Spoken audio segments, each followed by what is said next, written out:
कैसा मेरा नसीब में उन लोगों ने फाइनल कर दिया है कि इकरार चौधरी जो है वो कहता है कि मैं रूबी को फाइनल छोड़ दूंगा।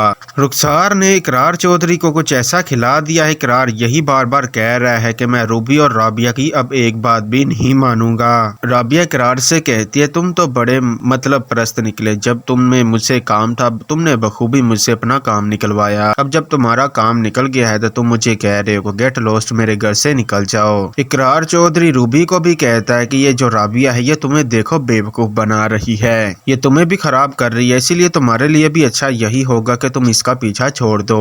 राबिया इकरार को कहती है कि देखो रूबी मेरी बहु बोली बहन है और मैंने उसे अपनी सगी बहनों की तरह करके रखा हुआ है, और यहाँ पर मैं तुम्हें वाजिया करती चलूँ ये जो रुखसार है ये तुम्हारे पैसों के पीछे भाग रही है ना कि तुम्हारे प्यार के पीछे, लेकिन मैं जो हूँ मैं सिर्फ और सिर्फ तुमसे प्यार करती हूँ। इकरार जिस पर कहता है कि बस रूबी बस हो गया। रुखसार और डॉक्टरों ने मिलकर जो प्लान बनाया था वो काम कर गया। अब इकरार चौधरी रूबी और राबिया को खरी खरी सुना देता है, उनसे ताल्लुक तोड़ने की कोशिश करता है। दूसरी तरफ आप ये भी देखने जा रहे हैं अनीला जो होती है अदील को कहती है कि ये जो तुम्हारी बेस्ट फ्रेंड है ना, अब इस घर में मैं उसे और ज्यादा बर्दाश्त नहीं करूंगी और ना ही इसे इस घर में रहने दूंगी। अगर ये इस घर में रहेगी तो याद रखना मैं इस घर को छोड़कर चली जाऊंगी। ये जो नई औरत आई है ये चाहती ही यही है कि अनीला और अदील का झगड़ा हो और अदील को मैं अपने जाल में फंसा लूं। अदील अनीला को बोलता है कि देखो अनीला मैंने तुम पर बहुत ही ज्यादा भरोसा किया लेकिन तुमने मेरा भरोसा तोड़ दिया है, और दूसरी तरफ जो तुमने मेरे डैड को बेइज्जत करके इस घर से निकाला है। अदील अनीला को बोलता है कि देखो अनीला डैड सिर्फ और सिर्फ तुम्हारी वजह से यह घर छोड़कर चलेगी, और शगुफ्ता ने जो कुछ किया था वो सारे का सारा तुम्हारे ऊपर आ गिरा है,